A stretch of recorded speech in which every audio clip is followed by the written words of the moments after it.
Hey guys, Sneaky Snake here, Brothers in Arms, World of Warships, and in today's video, we're going to take a look at a pretty sweet game that I had in the Iowa, the Tier 9 American battleship. I'm division up with my buddy Elastic Spider. He's playing in the Saint Louis, the Tier 9 French heavy cruiser, and we're playing some domination here on the map Two Brothers. For my captain skills, I have Preventative Maintenance, Expert Marksman, Superintendent, Basics of Survivability, and Concealment Expert. And for my equipment, I have Main Armaments Mod 1, AA Guns Mod 2, Gunfire Control System Mod 2, Damage Control Modification 1 and 2, and Concealment Systems Modification 1. So the Iowa here in World of Warships, what do you need to know about it? Well, this is a ship that was recently buffed with the lowering of the citadels on ships such as the Iowa, its sister ship at Tier 9, the Premium Missouri, and then of course the Tier 10 American battleship, the USS Montana. Now I did cover the Montana a few weeks ago, and I figured that I should cover the Iowa as well because this was, well, a ship when I first got it was, at least from a survivability aspect, not really good compared to her Tier 9 counterparts. You have around 307, I think, millimeters, about 12 inches of Citadel belt armor. But for a Tier 9 battleship, because this thing is so long, you can see that the bow extends well out in front of the ship, much longer than the North Carolina. It was very difficult to be able to put significant amounts of armor on a ship that's this long, and I'm talking about it from an in real life perspective at this moment. In game, it used to be extremely susceptible to citadels at any range from any battleship caliber guns. Even lower tier battleships would easily be able to delete you, like a Colorado or a Nagato, for instance, if they were able to get around to your side in a close quarters knife fight. And because this thing has a very large turning circle and a slow response on the rudder shift, something like that is actually quite a frequent occurrence, at least it used to be. However, the Iowa had its citadel lowered to below the waterline. So what it means now is that this ship is much more tanky than it ever used to be. And now, at least in my opinion, with the Missouri, easily qualifies as the best Tier 9 battleship based off of its utility. It doesn't have the terrifying secondary arrangement or the pretty decent armor design of the Frederick the Grosse, and it also doesn't have the top tier gun performance in terms of shell ballistics, flight time, and accuracy like the Izumo does, which you can see there is one in this game about 23 kilometers away from me. But what it gives you is very, very fine performance in other aspects of the ship. For instance, that Gunfire Control System Mod 2 that I speak of is American only. And while all the other gunfire control systems reduce your dispersion by 7% at the high tiers, the American one reduces it by 11. So you get an over 30 meters increase, or I should say decrease, in your dispersion, which improves your accuracy. And you'll notice on most of my salvos in this thing, the dispersion, at least horizontally, is, exceptionally good. The ship also comes with engines that propel it to 33 knots as I land about 9K there into that Mogami for my second salvo of the game, I believe. But yeah, this thing is extremely quick and is the fastest battleship currently in the game. You can easily tap 27, 28 knots and a half turn in this ship, which is pretty outstanding, to be honest with you. And it allows you the flexibility to be able to get all the way across the map and get to the flank that needs help faster than any other battleship in the game.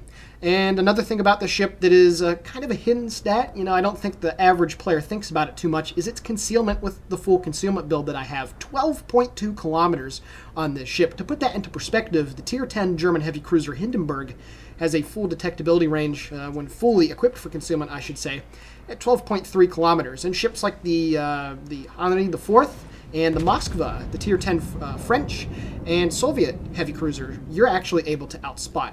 And when you combine that with these very hard-hitting 16-inch guns, the Americans, as you can see right there, almost 15K on a pretty decently angled Colorado. The American 16-inch guns, specifically the Mark 7s that the Iowa is able to tote, and the Montana afterwards, while the shell arc is pretty bad per se, and it's a very floaty one at that, when it hits extremely hard. It has the highest alpha damage of any 16-inch shell in the game. And when you get citadels on enemy battleships, you absolutely chunk them, as you're going to see here with this North Carolina. He's reasonably angled. The shell's fallen right through the forward athwart ship, a double citadel for about 28,000 points of damage, and I've already cracked 50k damage done so far, and we haven't even been 5 minutes into the game. And one other thing that you're probably noticing here is that every time that I shoot, I continue to go undetected. The Colorado is only 13.5 kilometers away from me, and yet he is unable to spot me, which is an absolutely ridiculously good thing. The reason being is that you can control the engagements and start them at your own pace. And if I'm not mistaken, the only battleships at tiers 8 and above that are able to outspot you, mind you, the British battleships will be further reducing the concealment on a lot of those, but currently in the game, only the Bismarck and the Tirpitz, I believe, can outspot the Iowa at tiers 8 and up. And if I'm not mistaken, a full concealment build on those two ships gets you down to 12.1, so it's 100 meters. So what that means in practice is it's essentially negligible. You can also see that I have been taking quite a few hits from those North Carolina guns, and short of a couple pens here and there, I really haven't lost that many hit points, only 12,000 thus far. The lowering of the Citadel allows you much more flexibility in your angling in the Iowa, and if you've also noticed, I have been moving forward and anywhere from a quarter to half speed thus far, allowing me the ability to stealth up every single time that I shoot, pick the best target that I need to shoot my guns at, and yeah, in that regard, I can, like I mentioned earlier, control the engagement. There is nothing for me to worry about right now, except possibly for that Fiji that's right there. He was spotted. There we go. He pops up again at 10.5 kilometers. I do have to be a little bit careful of him, but thus far, no one's really been focusing me too hard, and I'm feeling pretty comfortable. One other thing about the Iowa that you will get a glimpse at later here in the replay is the anti-aircraft performance. It is second to none amongst the battleships at Tier 9. While the Germans do have very good long range, the Americans are notorious for their 40mm Bofors and 20mm Oerlikon cannons, the mid and short range AA respectively. And then of course those good dual purpose guns, as I land about 10k on the Fiji, of the 127mm variety. So this thing can get out to the max 7.2 kilometer range, and it's just an overall wonderful AA platform. High explosive spam will reduce your AA count considerably. However, this thing is able to take quite a bit of punishment and still be able to swat enemy planes out of the sky. So yeah, enough about the ship. Let's continue on with the gameplay. It's 528 to 616. The enemy team has had C and D for some time, and we've had Alpha and Bravo for some time. I land about another 10k salvo there on the the Colorado. Another fantastic shot, and another example of showing you why when ships angle against you, it's extremely hard to mitigate the damage. You can also see that full salvo from the North Carolina that came in literally did 0 damage. At this kind of an angle back in the day, well, I'm not going to say that you would take Citadels, but there was an extremely fine line between being able to bounce shells and taking massive amounts of damage. It seemed at about 25 to 30 degree angle, somewhere around there. As soon as you went just a little bit past it, as I get the killing blow on the Colorado, you would eat massive penetrations. And the chief reason is the Citadel athwart ship at the front, which is rather weak. I think it's around 270 millimeters, about 11 inches or so. Very, very weak indeed. You can see now that I am starting to get focused a little bit. There is an enemy Edinburgh that was shooting at me. The Scharnhorst is also engaging me. The Mogami is shooting at me. And then there's also an enemy Neptune that is sailing around somewhere out there off to, actually right off the bow of my ship, about 15 kilometers away. I haven't seen him yet. There he is. He does pop up real quick. More shells land right at the waterline on the Mogami, and very unfortunately, I was not able to make him pay. However, I have now been chunked down to less than 50% of my hit points, and once again, I'm going to show you probably the best example of the concealment that I possibly can. The Izumo, which is a ship that I just got done grinding, has around a 14 kilometer concealment rating when you spec it fully for concealment. With the Iowa, like I mentioned earlier, you can outdo that by almost 2 kilometers. So what you're about to see here is a play that the Iowa is just absolutely great at being able to do. You can see that I'm creeping out behind the island. I want to get all my guns to bear, and I'm going to continue my turn to starboard, and I'm going to be able to open up a full broadside on the Izumo, and now, just now as I shoot, I get detected. The salvo looks absolutely impeccable. The shells are falling in. And once, with 50,000 hit points, he gets chunked down to 6k, a 43,000 damaging salvo with 2 citadels, 3 overpens, and 3 penetrations hitting right underneath the smokestack, which is exactly where you need to hit that Tier 9 Japanese battleship to do ridiculous amounts of damage. And once again, that was a play that I was able to make because this ship has such good concealment. And again, I know that that's something that maybe a normal or an average player wouldn't necessarily think about with battleships, but I cannot stress it enough how important the concealment game is here in World of Warships. It's exactly the same when you're playing in very light-skinned tanks in World of Tanks. As I chunked that Mogami down, angled very well once more for about 10,000 more hit points. However, I am in a bit of a pickle now. I am finally below a quarter of my hit points as I do put the fire out. You can see that the Neptune continues to shoot at me, and he has been able to penetrate through the rear part of my ship rather consistently. You can see that British AP is just monstrous, doing about 5k right there. I only have 10,000 hit points left, and I'm going to get chunked down once more to just below 7,000. So at this point, I'm going to again take advantage of the concealment, and I'm not going to shoot for some time because I do need to get my heal back. Now, I alluded to this on my video on Sunday where, when you get chunked down, especially at the beginning of the game, but it kind of applies throughout the course of any battle. When you do get chunked down, it's okay to wait a little bit, use your heals first, and then re-engage your targets. Now, what you saw right there, I couldn't pass up the broadside of that North Carolina, and unfortunately, I get 5 overpens doing about 7,000 points of damage. But nonetheless, that North Carolina is now going to kick the bucket here any second now. There we go. The Edinburgh takes care of business. However, as you can see just off my starboard side, I was able to put that island right in front of me, in between myself and the enemy ships, and then to put icing on the cake, I should say, the Edinburgh smokes up as well. So I do take about 5,000 points of damage right there, but I'm no worse for the wear. And I'm going to wait it out and use my second heal because I don't want to push into the C cap until I'm, reasonably comfortable with the amount of hit points that I have. My buddy Elastic Spider is out there scouting out for us. A very nice play by him in a ship that, well, it doesn't have the best concealment. I think a San Luis gets to about 11.3 kilometers or so with its full concealment build, which really isn't that good at tier 9 when you can consider the Ibuki and the Baltimore are able to outspot it, and if I'm not mistaken, the Rune can as well.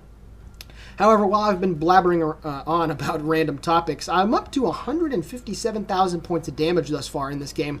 And like I mentioned before, most of the damage has come on targets that have been at least reasonably angled. And that's where American AP is so damn deadly and why I enjoy it so much. The Fiji pops up at 12.7 kilometers away. Full broadside is out. The dispersion once more horizontally is absolutely fantastic. But unfortunately, I aimed just a little bit too high. And I only managed 2 over penetrations. However, my next heal is ready to be used, and I will be using it right now. So I'm going to be able to get back to well over 20,000 hit points, which is still a comfortable amount. And all we got to do is take care of that Fiji, and the torpedo threat, at least in the cap right in front of us, is going to be curtailed for the foreseeable future. So that's very important. My buddy Spider is doing what French heavy cruisers do best in getting out onto the flanks and getting shots into the enemy Baltimore. Unfortunately for me, I misjudged his speed, and all the shells land just in the front. However, I am going for that bow shot, which you're going to see here with the next salvo. American heavy cruisers at the high tiers, much like all of the cruisers, are very susceptible to taking citadels and or very significant penetration damage going right through the nose of the ship. One of the reasons for that is they don't necessarily have the best deck armor tier for tier wise. So if you're not able to penetrate the very front part of the hull, you can go right on through the deck, and because these shells are so loopy, you're going to see right here the shells are all in a line from top to bottom, and that's exactly what happens. 5 shells penetrate, 1 ricochet. I do about 16,000 points of damage and pick up Confederate along with it. So that Baltimore is now chunked down very nicely.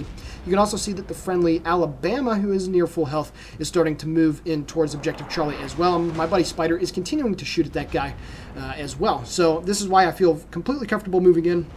And also with 26,000 hit points, that is certainly plenty to go with. I decided to hold off on shooting the Fiji because I figured that somebody else was going to take the kill and deal with the more pressing threat in the Baltimore. He gets chucked down to 300 hit points from Spider.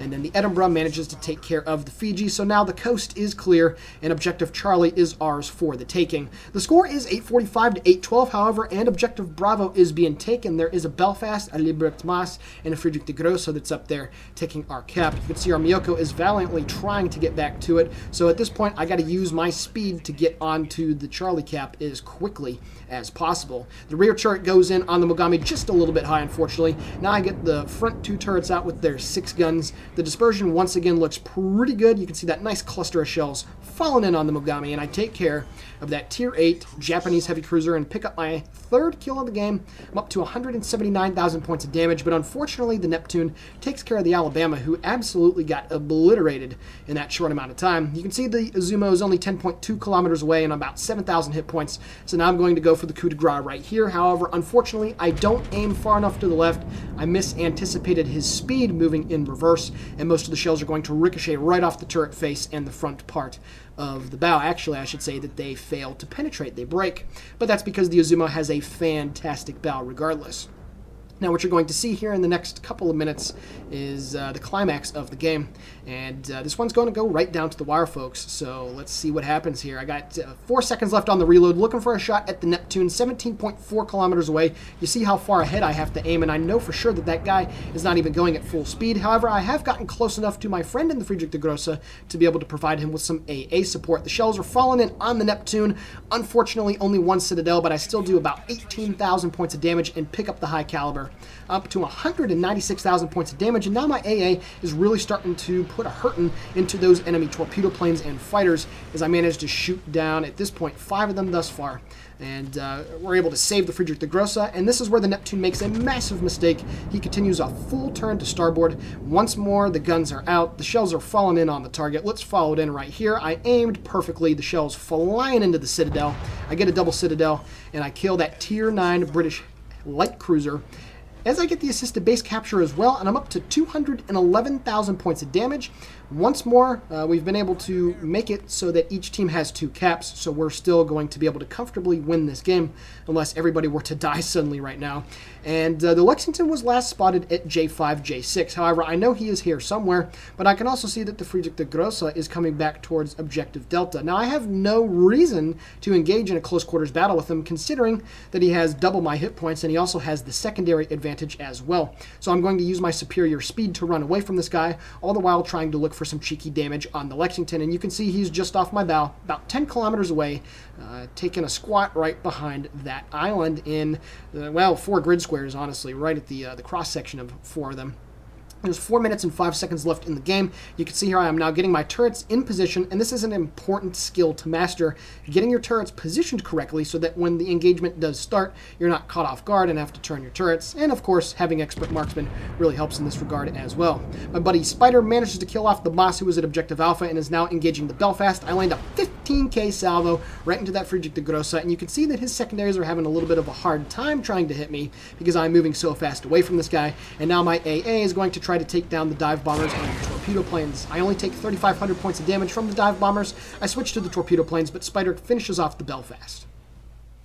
Alrighty guys, taking a look now at the post-battle results. 678,000 credits received and 14.6k total EXP earned. A fantastic performance in the Iowa. I picked up Confederate, Dreadnought, and High Caliber, dishing out 227,000 points of damage off of 66 shell hits that caused 7 citadels. I shot down 6 planes, had 1 assisted base capture, and sent a third of the enemy team to the bottom of the ocean. Taking a look at the team score now.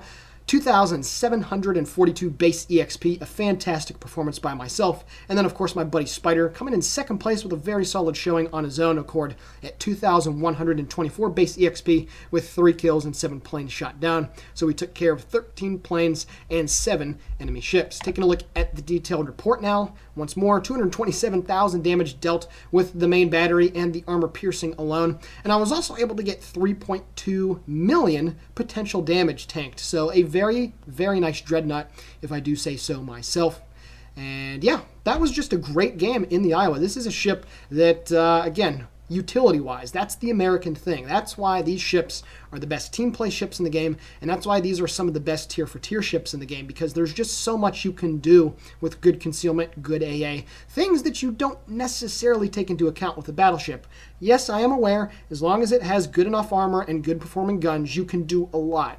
But having that now, along with the aforementioned secondary qualities, turns this thing into one hell of a ship. And of course the Missouri, the premium free XP version at tier 9 as well, is also just as powerful with the radar.